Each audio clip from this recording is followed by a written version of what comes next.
आखा भी इन्हें कि गंदम भी जड़ी आजकल है वो भी मिलावट वाली आनी क्योंकि ऐसा जड़ी खुराक दी भी नहीं खादा दित्तियां भी नहीं वो भी बड़े कैमिकल पाए हुए ने इसने मुतलक क्या आखने हो इसने मुतलक ਇਹ ਆਖਨੇ ਆ ਕਿ ਅਸੀਂ ਜਿਹੜੀ ਗੰਦਮ ਇਸਤੇਮਾਲ ਕਰਨੇ ਪਏ ਆ ਜਿਹੜੀ ਹੁਣ ਤੁਸੀਂ ਵੇਖੀ ਵੀ ਹੈ ਤੇ ਜਿਹੜੀ ਅਸਾਂ ਕੋਲ ਪਈ ਵੀ ਹੈ ਇਹ ਜਨੂਬੀ ਪੰਜਾਬ ਤੋਂ ਮੰਗਵਾਈ ਗਈ ਬਾਵਲਪੁਰ ਜਿਹੜਾ ਖਿਤਾਬ ਹੈ ਉਥੋਂ ਮੰਗਵਾਈ ਗਈ ਇਹ ਕਣਕ ਪਾਣੀ ਵਾਲੀ ਜ਼ਮੀਨ ਨਹੀਂ ਕਣਕ ਹੈ ਇੱਥੇ ਪ੍ਰੋਪਰ ਪਾਣੀ लगना में इस गंदम और इस गंदम ने अंदर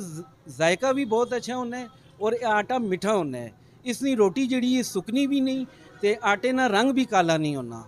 ਇਹ ਤੁਸੀਂ ਤਸੱਲੀ ਨਾਲ ਇੱਕ ਟਾਈਮ ਨਹੀਂ ਰੋਟੀ ਦੂਏ ਟਾਈਮ ਤੁਸੀਂ ਖਾ ਸਕਦੇ ਹੋ ਅਸਲੀ ਜਿਹੜੀ ਗੰਦਮ ਹੈ ਇਹ ਮੌਜੂਦ ਹੈ ਇਹ ਤੁਸੀਂ ਵੇਖ ਸਕਦੇ ਹੋ ठीक है ठीक हो गया गंदम से तुसानी आ गई है और वैसे कोई बंदा विजिट करना चाहे तो तुसानी चक्की केड़ी लोकेशन में अगर फोन ते राबता करना चाहे नंबर की वे 0327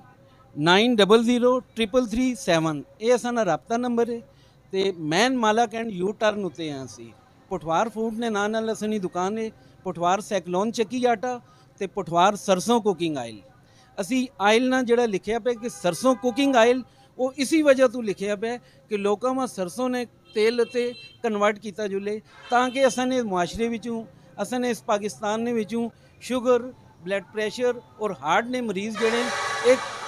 ਘੱਟ ਤੋਂ ਘੱਟ ਹੋਵਣ ਕਿਉਂਕਿ ਅਸੀਂ ਇਹ ਬਾਜ਼ਾਰੀ ਖੁਰਾਕਾਂ ਖਾ ਖਾ ਕੇ ਬਾਜ਼ਾਰੀ ਕੁਕਿੰਗ ਆਇਲ ਇਸਤੇਮਾਲ ਕਰ ਕਰਕੇ ਤੇ ਅਸਾਂ ਦੀ ਸਿਹਤ ਬਿਲਕੁਲ ਜਵਾਬ ਦੇਗੀ ਤੇ ਲਿਹਾਜ਼ਾ ਅਸਾਂ ਆਰਗੈਨਿਕ ਵਾਲੇ ਪਾਸੇ ਆਏ ਹਾਂ ਤੇ ਸਾਰਿਆਂ ਲੋਕਾਂ ਨੂੰ ਆਖਸਾਂ ਕਿ ਚੱਕੀ ਆਟਾ ਇਸਤੇਮਾਲ ਕਰੋ और कुकिंग आयल भी सरेआं तेल इस्तेमाल करो वैसे तुसी क्या आखने हो जी कमेंट सैक्शन में अपनी राय तुसा जरूर देनी।